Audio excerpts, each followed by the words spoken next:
The air in the band room was heavy with the smell of brass polish and sheet music ink. It was just another Tuesday afternoon, but for one arrogant boy, his future was about to change forever. 17-year-old Ethan walked in with his usual swagger, the kind that came from money he hadn't earned and a family name that opened doors for him without effort. His father owned half the city's real estate, his mother was a socialite on magazine covers, and Ethan had grown up believing rules didn't apply to him. That day, however, he decided to test his limits on the wrong person, a young teacher with a past no one in the school knew about. Miss Harper, the new band director, looked barely 30. She was calm, reserved, and carried herself with quiet authority. Students whispered about her mysterious background, some said she had worked in the military, others claimed she had just come back from overseas. She never confirmed anything, but her piercing eyes and unshakable composure hinted at a life that had seen far more than this suburban high school's daily drama. To most students, she was inspiring. To Ethan, she was a challenge. From the start of the semester, Ethan had tried to undermine her authority. He cracked jokes in the middle of rehearsals, skipped practice, and treated classmates like servants. His arrogance only grew when teachers seemed too afraid to confront him, knowing his wealthy father donated heavily to the school district. But Miss Harper was different. She corrected him, held him accountable, and refused to be swayed by his entitled smirk. On that Tuesday, tension reached its peak. Ethan, bored during practice, deliberately shoved a younger freshman trombone player, causing his instrument to crash to the floor. Laughter erupted from his small circle of friends, but Miss Harper's voice cut through the noise like a blade. "Ethan. Outside. Now." The room went silent.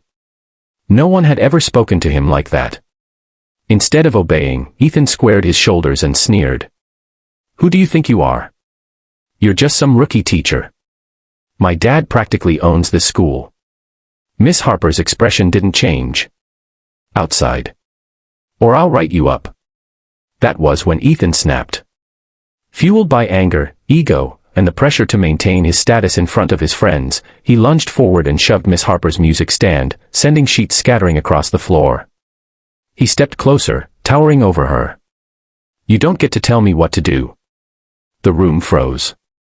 Students held their breath, expecting Miss Harper to back down. But she didn't flinch. Instead, she stood tall, her voice calm but filled with a quiet steel. "Sit down, Ethan."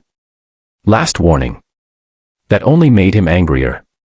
He reached forward, intending to grab her shoulder, when suddenly, in a motion so swift no one saw it coming, Miss Harper shifted. In a single, fluid move, she had Ethan's arm twisted behind his back, her stance firm but controlled. His knees buckled, and he found himself pinned. The band room was supposed to be a place of music, practice, and calm. But for Ethan, it was a stage, a place to show off, to dominate, to remind everyone that he was untouchable. At 17, he wasn't just wealthy, he was untamed arrogance wrapped in designer clothes. Teachers whispered his name with dread, students either followed him or feared him, and every adult in the building seemed to step lightly, afraid of the power his father's money carried. But Miss Harper wasn't afraid. She had seen worse.